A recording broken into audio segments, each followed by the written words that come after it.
So Jeremy, thanks for joining me here. Perhaps we could start by perhaps defining what emotional intelligence at work is. Sure. Well, basically, it does what it says on the can. In other words, we are very interested in applying emotional intelligence principles in the workplace.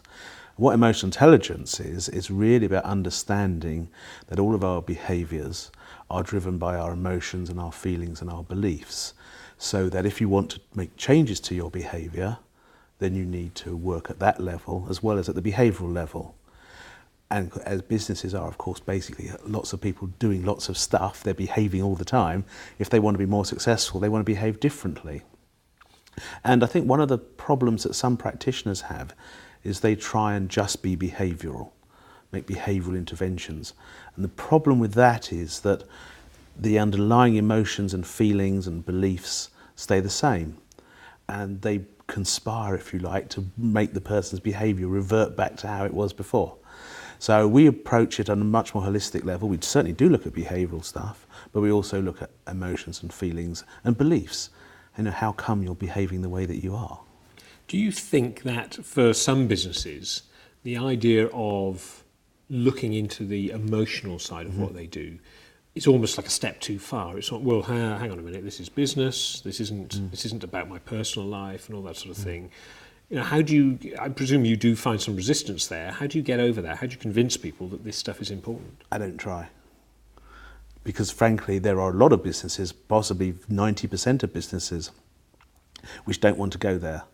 And if I start to try and persuade, I'm trying to control their beliefs and their feelings about the whole subject. They've got to change their beliefs and feelings themselves. So they need to be willing? They need to be willing in the first place. I take the view that there's 4.1 million businesses in the UK, and we can't coach all of them.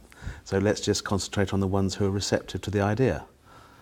That's actually why it's called emotional intelligence at work. The word emotion is almost like a gatekeeper there. It's almost saying, if you think you're going to have a problem with this, then maybe you want to approach it in a different way. Maybe you want to wait until you're ready.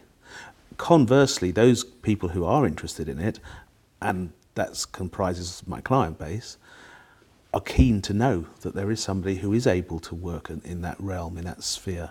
So it invites them in. Do you think once you've made that decision and you've invited someone in, are you potentially opening the floodgates to some stuff that maybe you didn't even know was there? Yes. Do you need to prepare yourself for that possibility then?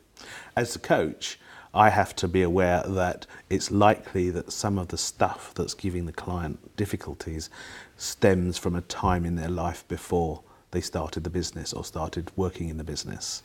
As the client, I would say to them as clients, if you're willing to go there, we can explore it. If you don't want to go there, I won't force you. I will ask the question, can I go there? But if you say no, that's fine. And I've had clients where it's been quite clear that their issue is caused by something that was in their past, and they've just said, I'm going to talk about it with my girlfriend or whatever, and that's fine. That's fine. My point is my concern is to get the shift, get the person to get the insight, the realisation, and how they process it is up to them really. Now your company, Emotional Intelligence at Work, obviously you're offering your services to other companies to try and look into these issues and try and clarify some of these issues for people. What would you say are the practical benefits, the return on investment, if you like? Yeah. Well, there's two ways of looking at it, although they're basically the same, two sides of the same coin. For those businesses that are already successful but want to grow, the means they're going to grow is almost certainly by bringing in new staff, new people, and the way that they're going to be successful is to have those people integrate well and the expanded business working together as a successful team. So that's one area that we can show a return, because you just look at the bottom line, basically. It's as simple as that. However, there are other businesses which are more or to greater or lesser extent stuck. And for them, it's often about just resolving those issues that one or more people in the business have and helping them move forward. And I think there you can basically say that there's a benefit in terms of the work experience that people have. They're just happier. They're less stressed, they're more successful. So there will be a bottom line implication as well. But I think it's important to recognise that there are other benefits as well as just the financial ones. Is this a long process? I mean, could you talk me through what a typical job might be and how long it would take to gain benefit from it? Well, I have one client. She's a sole trader, so by definition, I'm coaching her. And I've worked with her for 5 weeks. She's had a session a week, and now we're having a break as we come up to Christmas, while she really puts into effect the things that have come from the coaching, and she may well have another session in January next month.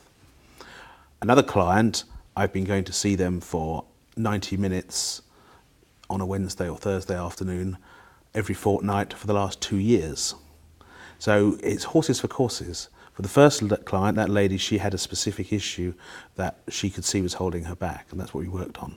For the other client, they're rather in the first category I said, where they were essentially successful. They wanted to grow the business. In terms of manpower, the business is twice the size it was when I started coaching them, and they're going to carry on growing.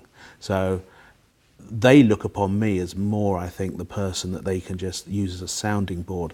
They can use as somebody to have a conversation with about what's going on in the business. And when it's time for them to recruit their next person, I think I probably will get quite involved in that to help them ensure that they've got the right person on board.